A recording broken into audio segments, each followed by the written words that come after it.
이 CBS가 이 저출산 극복 문제로 앞장서시기 시작할 때 제가 너무나 감사했습니다. 왜냐하면 저희 공동체도 같은 문제의식에 응답하면서 말씀하셨듯이 어린이집, 초, 중, 고, 대안학교를 세워왔기 때문입니다. 제가 드리고 싶은 말씀이 이 CBS가 앞장서서 가시는 길을 저희도 서울 동쪽에서 열심히 따르고 있다라고 말씀드리고 싶습니다. 네, 저는 이 말씀드린 그 CBS 그 CT 아카데미에서 이사장으로 지금 또 섬기고 있는데, 교회에서 담임을 할 뿐 아니라 이사장이란 말이 그렇죠. 학생이나 선생님들에게 굉장히 무겁고 먼 직함입니다. 그런데 저희 셋째 딸이 7살이 돼서 저희 학교에 딱 입학을 했는데 복도에서 제가 지나가니까 이 아이가 너무 반가운 겁니다. 그러니까 아빠! 그리고 소리를 지르고 달려와서 안겼어요. 분위기가 이상해지죠. 다 학생들, 선생님들 보는 데서. 그래서 집에 돌아와서 제가 저희 딸 이름이 나라인데 나라한테 얘기했어요. 나라야, 아빠가 학교에서는 아빠가 아니야. 이사장이야. 그러니까 아빠라고 부르면 안 돼. 그러니까 알았다는 거예요. 다음 날 제가 또 이제 복도를 지나가는데 이 아이가 저를 본 거예요. 그러니까 막 달려오면서, 너무 반가우니까 막 달려오면서 이사장! 그러면서 안기더라고요. 그러니까 그 옆에서 보던 선배들과 이하 선생님들이 정말 얼음처럼 굳어서 이걸 어떻게 해나 크게 당황하는 모습을 봤습니다. 이보다 100배는 당황스러운 일이 2000년 전에 있었습니다. 예수님이 하나님을 아빠라고 부른 겁니다.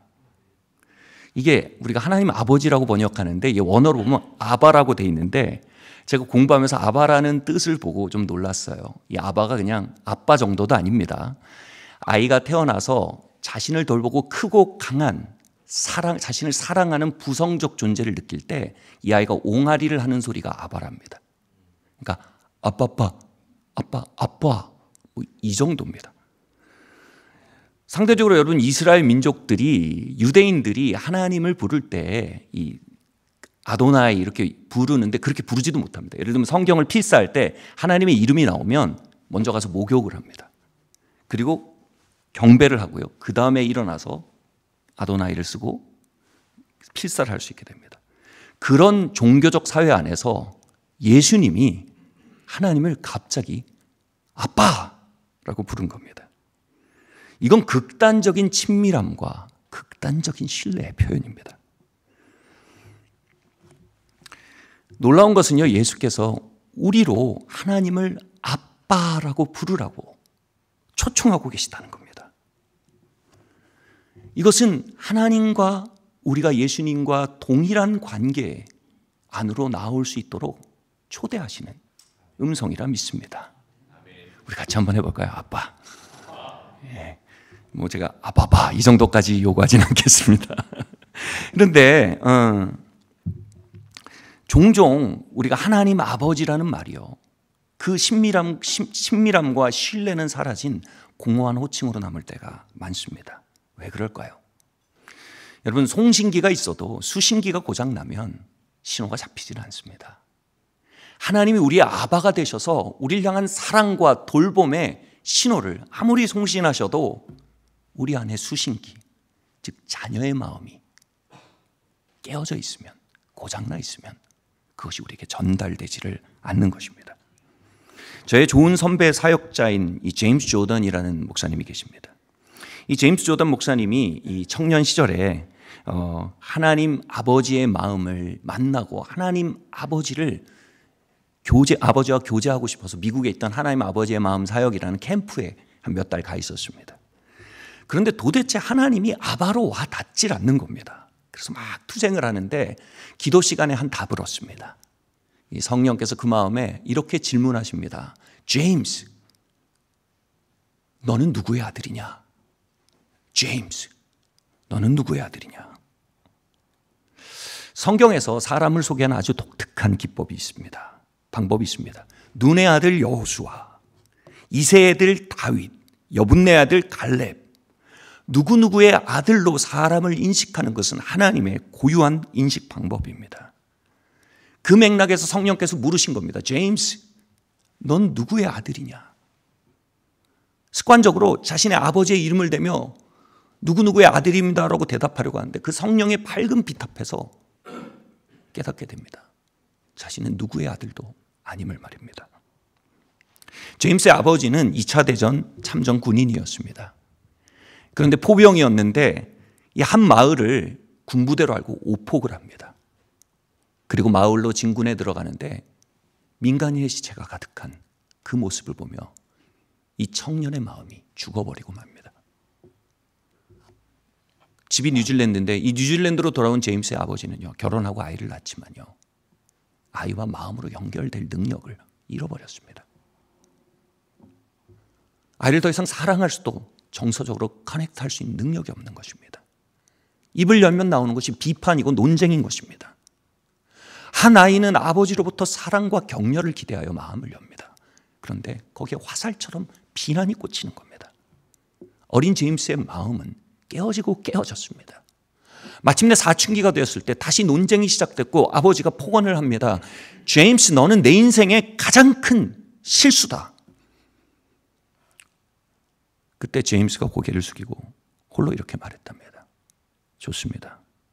나도 더 이상 당신의 아들이 아닙니다. 그 순간 제임스의 마음속에 있던 자녀의 심령, 아들의 심령이 죽어버린 것입니다.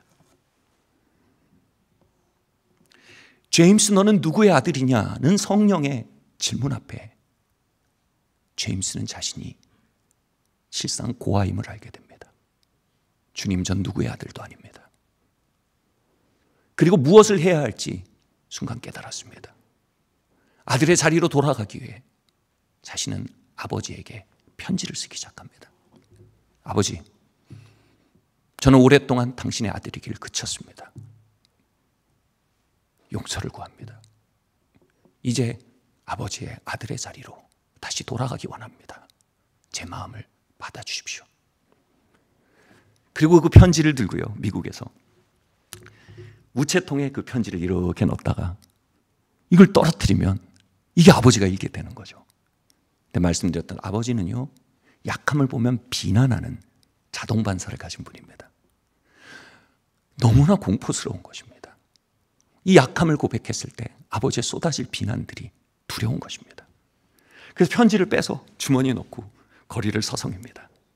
그러다가 아니다, 다시 돌아와서 우체통에 편지를 넣고 떨어뜨립니다. 그 편지가 퉁 하고 바닥에 떨어지는데 큰 고통이 마음속에서 일어납니다. 아버지에게 마음을 열 때 겪을 것이라 예상했던 그 고통들이 마음속에 밀려오는 것입니다. 제임스가 다시 뉴질랜드에 돌아와서 아버지를 만납니다.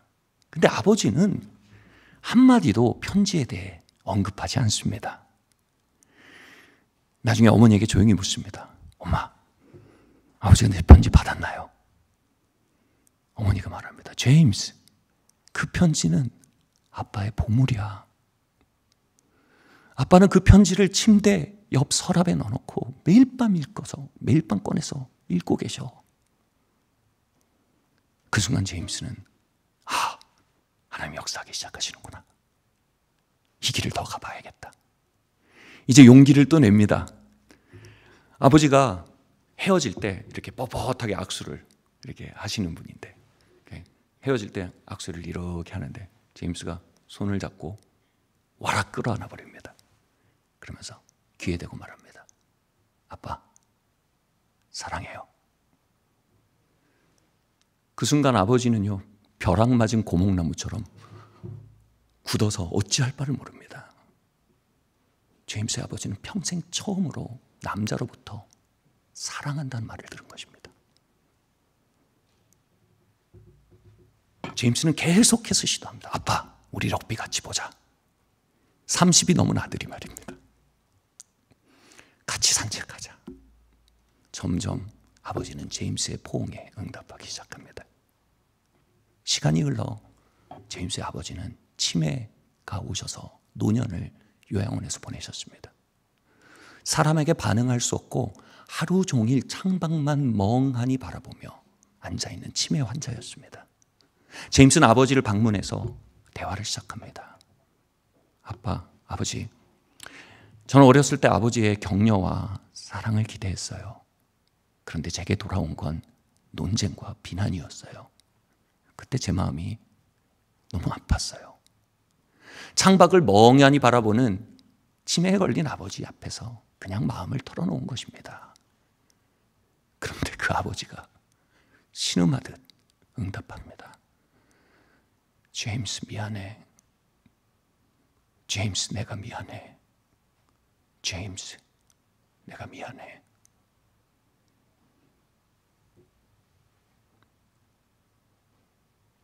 시간이 지나 이제 제임스가 일어나 병실을 떠납니다. 아버지가 다시 아들의 이름을 부릅니다. 제임스, 제임스, 내 아빠. 나는 평생 너를 사랑해왔단다.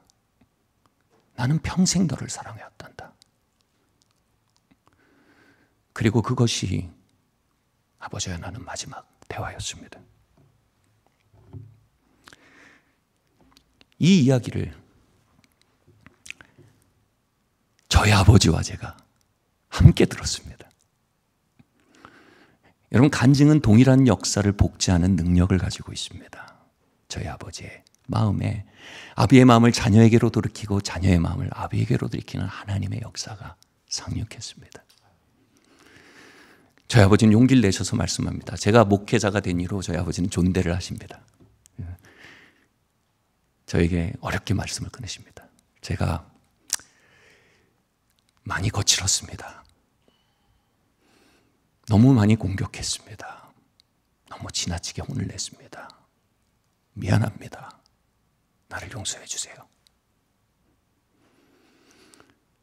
저도 용기를 내서 이제 아버지에게 응답해 나갑니다. 저희 아버지가 그때 몽골에 선교사로 계셨는데 하루는 전화를 드립니다. 제가 몽골에 가려고 합니다. 그러니까 저희 아버지가 선교지 탐방하시러요? 아니면 몽골 여행을 하시려고 하는 건가요? 제가 이렇게 대답했습니다. 아닙니다. 아버지랑 함께 있고 싶어서 갑니다. 그 순간 거의 한 1분 동안 정적이 이어졌습니다. 나중에 어머니께 물어봤어요. 그 정적이 뭘 의미하냐고. 아버지가 어린아이처럼 기뻐하셨답니다. 그렇게 저와 아버지는 몽골 울란바토르에서 3일의 시간을 보냈습니다. 10평도 되지 않는 선교사의 숙소에서 3일 동안 영원까지 이어질 것 같은 수다를 떨었습니다. 울란바토르의 시내를 함께 걸으며 마음껏 아들이 되고 마음껏 아버지가 되었습니다. 맛집에 방문하고 얼마 되지 않는 선교사의 생활비를 쪼개 제 아내와 제 아이들의 선물을 쇼핑합니다. 그 순간 제가 영성신학 수업 시간에 배웠던 이야기가 기억났습니다. 한 사람이 세상을 떠날 때 처음엔 죽음을 거부한답니다. 삶의 옷자락을 놓지 못하는 겁니다. 나를 이대로 보내면 어떡하냐고 말입니다. 그럴 때 마음속에 삶이 주었던 아름다운 선물들이 필름처럼 스쳐간답니다. 근데 그 순간들은요, 승진한 순간이 아니랍니다. 차 사고 집 산 순간이 아니랍니다. 그 순간은 사랑하고 사랑받았던 순간들이랍니다. 그 울란바토르의 거리는 저희 아버지의 마지막에 떠오를 장면임을 저는 확신할 수 있었습니다. 그리고 제 마지막에도 그 장면은 떠오를 것임을 확신했습니다. 그렇게 그 필름들이 지나갈 때 마침내 삶이 고마워지고요. 그 삶의 옷자락을 놓아보내며 다음 세상을 향해 갈 수 있는 편안한 마지막을 맞이한답니다. 여러분, 진짜 부유한 삶 사시기 바랍니다.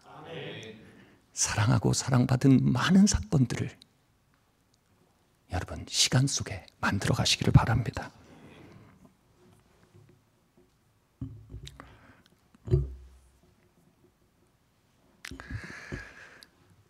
그 순간 저는 제 자신이 새롭게 인식이 됐습니다.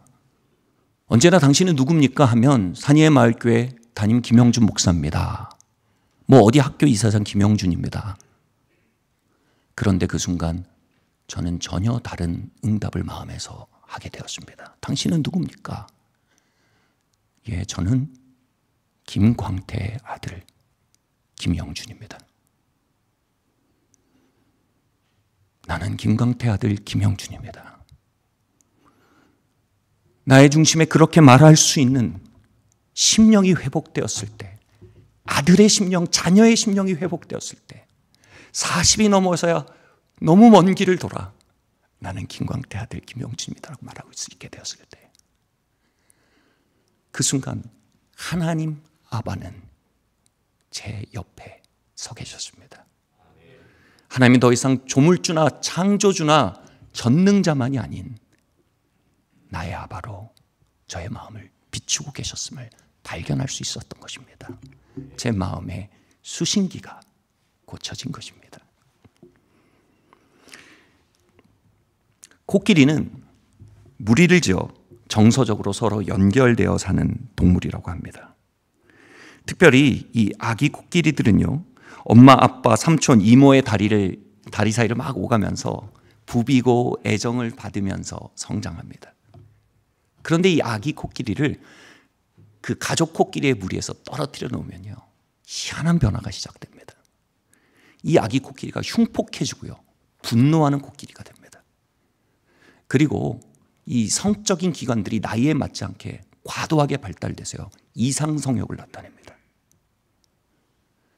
이 마음속의 고통을 진정시키는 진통제를 사용하기 시작하는 것입니다. 그런데 이 코끼리를 다시 그 무리에게로 돌려놓으면요, 그 이상하게 발달됐던 이상 성욕들이 정상으로 돌아오고 분노와 폭력성이 제자리로 돌아오기 시작한다고 합니다. 우리는 이 세대에 횡행하고 있는 수많은 정욕과 폭력과 분열을 바라보며 한숨을 쉽니다. 그러나 하나님 아바는 이 세대의 너머에 그 중심에 남겨진 고립된 아기 코끼리를 보고 계십니다. 고아의 심령을 보고 계십니다. 그리고 그 고아된 마음이 아비에게로 돌아오고, 아비의 마음이 다시 고아에게로 돌아와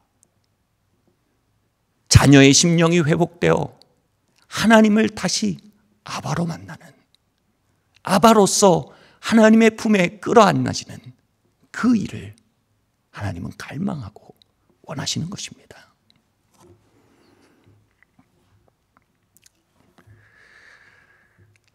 상속자들이란 드라마가 있죠. 이 재벌집 상속자들의 이야기에 온 국민이 이 뜨거운 반응을 보였습니다.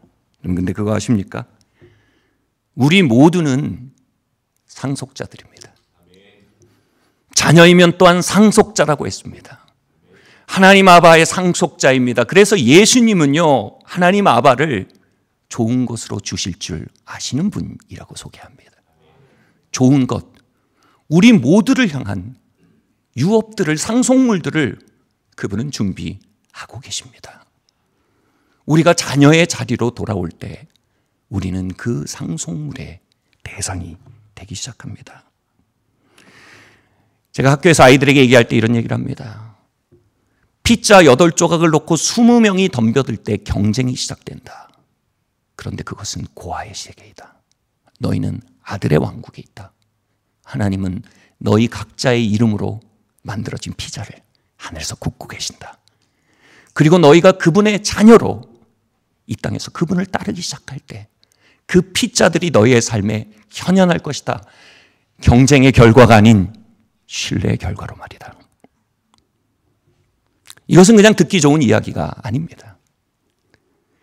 한 아이가 아버지가 떠나버리고 나서 마음이 깨어져서 학교를 휴학하기로 결정합니다. 고등학생인 말입니다. 그래서 어머니가 그 아이의 손을 잡고 저희 학교에 왔어요. 그런데 한 채플에서 하나님의 은혜가 그 아이의 마음을 아버지에게로, 자신을 버린 아버지에게로 돌아온 것입니다. 그리고 점심시간이 이어지는데 이 아이가 입을 멍하니 벌리고 밥을 안 먹고 이러고 있는 겁니다. 이 은혜를 잘못 받으면 가끔 이상해질 수도 있잖아요. 그래서 겁이 나서 선생님, 너 왜 그래, 너 왜 그래? 그러니까 이 아이가 아버지가 왜 그렇게 행동했는지 이해가 되기 시작한 겁니다.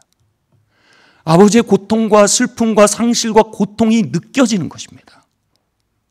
그렇게 아버지의 행동을 이해하고 용서하는데 1시간 동안 입을 멍하니 벌리고 있었던 것입니다. 이렇게 자녀의 자리로 돌아오자 이 아이의 심령이 회복되자 하나님은 좋은 것으로 주시는 아버지, 상속자들의 아버지로 역사하기 시작하셨습니다. 이 아이는요, 완전 토종 한국인인데 2년 만에 국제 트랙을 선택했어요. 2년 만에 아시아 탑5 스쿨에 합격을 합니다. 선생님들도 놀라고 저희도 다 놀랐어요. 이건 하나님이다. 이건 하나님이다. 그렇게 하나님을 아바로 하는, 자녀의 자리 안에 걸어가는 그 아이들에게 하늘의 상 속물들이 부어지는 것을 저희는 목도하며 하나님의 아바 되심에 경탄합니다. 얘기를 마쳐야 될 것 같습니다. 1cm짜리 도미노가 1.5cm짜리 도미노를 무너뜨릴 수 있다고 합니다.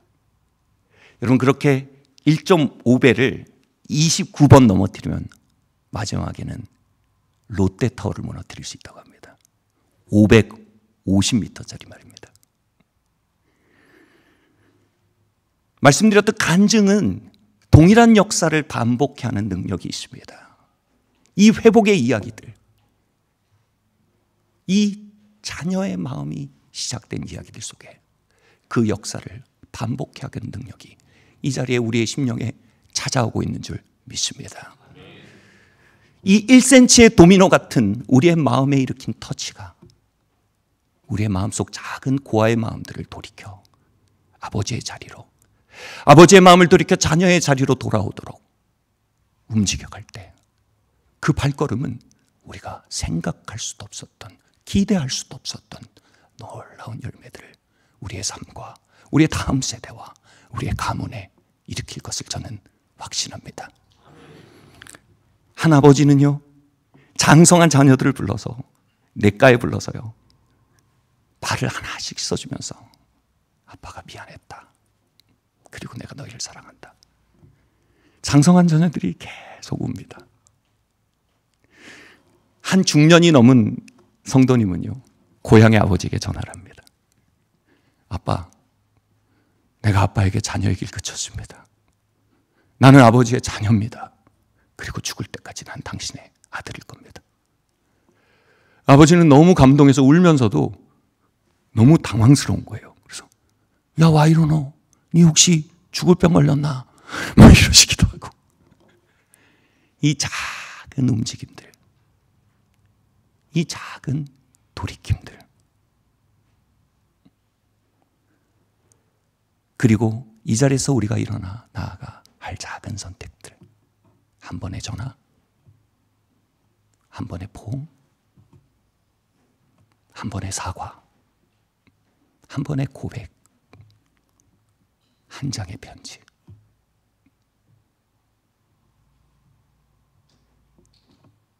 이것은 우리가 움직일 수 없을 것이라 믿었던 거대한 롯데타워를 무너뜨리는 도미노 효과가 될 줄 저는 믿습니다. 이 수요 예배, 한 번의 루틴이 아닌 하나님의 섭리 안에 있는 줄 믿습니다. 그 은혜의 강물이 우리의 심령을 두드려 그 놀라운 하나님의 회복의 이야기에 도미노 한 조각으로 우리를 초청하신 줄 믿습니다.